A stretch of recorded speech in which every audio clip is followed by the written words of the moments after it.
Is there anyone out there who still isn't clear? Okay, last time. A tariff is a tax. A what? A tax imposed by a government on imported goods or services, typically with the aim of boosting domestic production and demand. Read my lips. No new taxes. Now, typically, in a world before Donald Trump flipped everything upside down, everyone is against taxes, but particularly Republicans. It's been their shtick for decades. They hate taxes. I don't know, maybe the Trump tards don't realize that a tariff is a tax. A tariff is a what? It is a tax. And this particular type of tax we've paid for before. In 1930, the Republican controlled House of Representatives, in I think he means in 2025, the Republican controlled House of Representatives ignored the unitary executive. an effort to alleviate the effects of the anyone, the Great Depression, passed the anyone, the tariff bill, the Hawley-Smoot Tariff Act, I don't know who Smoot is, but please don't be angry at Holly. My sweetie had nothing, absolutely nothing to do with this bullshit. which anyone raised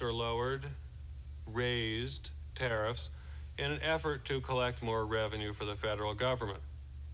Did it work? Anyone know the effects? It did not work, and the United States sank deeper into the Great Depression. Now, although that clip is from a fictional piece called Ferris Bueller's Day Off, it's a history or an economics teacher, I'm not sure, but he's accurately describing what happens the last time we did stupid fucked ass tariffs. We've always had tariffs. It's when a foreign manufacturer or U.S. manufacturer based overseas produces goods to be sold in the United States. The goods are shipped to the United States where they face a tariff. Yeah, that's right, Donnie, you did that. And a little quick review, a tariff is a what? It's a tax. Any questions so far?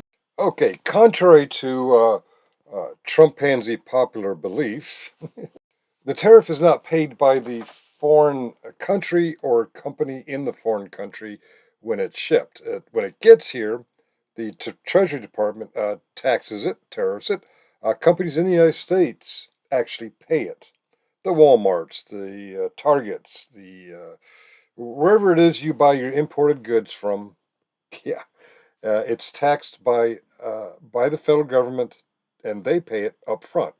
Now, usually, the United States Treasury uses these not fees, taxes for general expenses with some funds directed towards supporting domestic industry and development. Pretty much a service charge. Um, to process these, you got to pay organizations like Customs, make sure it's safe. FDA, make sure if it's food, it's safe. If it's drugs, make sure it's safe. And it's usually, 1%, 2%, 5% for the really expensive stuff. That's normal. That's the way it's usually been, except for Holly Smoot when we went into the deep, deep, deep depression. All right, just to make sure you're keeping up, the foreign manufacturer or U.S. manufacturer based overseas produces goods. Goods are shipped to the United States where they face a tax. The United States Treasury uses the taxes currently as tax breaks for billionaires and whatever the hell Trump wants. It used to be for general expenses with some funds directed towards supporting domestic industry and development. That's all changed now. And now the U.S. companies that have paid the tax have several options to make up for the obvious increased costs of importing for you and yeah, me too. I buy some Chinese shit. Now, usually when the tariff is just used for administrative fees, to pay for the post-its and the pens and the typewriters, the companies like Walmart or Walgreens or whatever, they eat it. But now that we're at 10, 20, 50, 100% tariffs for various places, Trump, who obviously hates corporate America, tells Walmart to eat the profits. Eat it, eat it. Okay, yeah. Yeah, eat the fuckers. Yeah, I don't think so. Another option is the company can pass some of the cost to the end customer. Remember a few Thanksgivings ago when Walmart was literally doing food drives for their underpaid employees instead of paying the employees more so they could afford a Thanksgiving dinner. And the right uh, said, well, if they pay them more, the company won't be able to stay in business. And they defended Walmart on not increasing prices to cover their asses. But here we are in 2025, and now the right wants Walmart to eat it. Another option is for the company to pass the full cost to the end customer.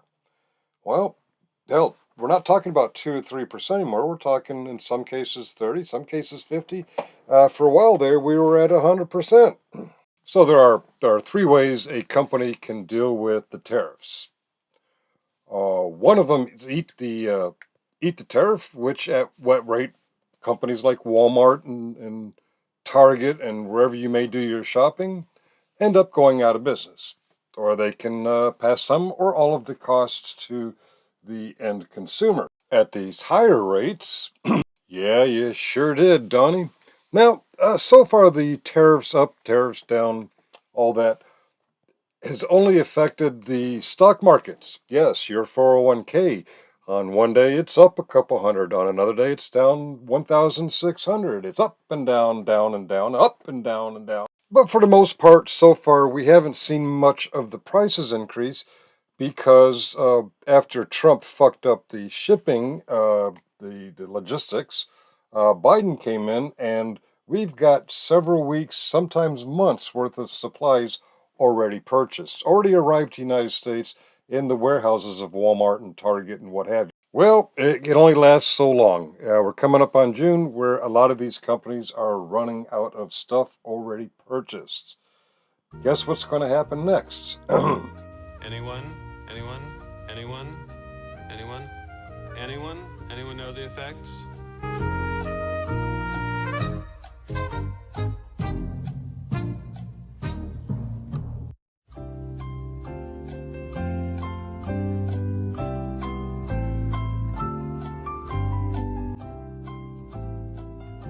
After you either go to the parade on the 14th of June or you go to the protests on the 14th of June, whichever you do.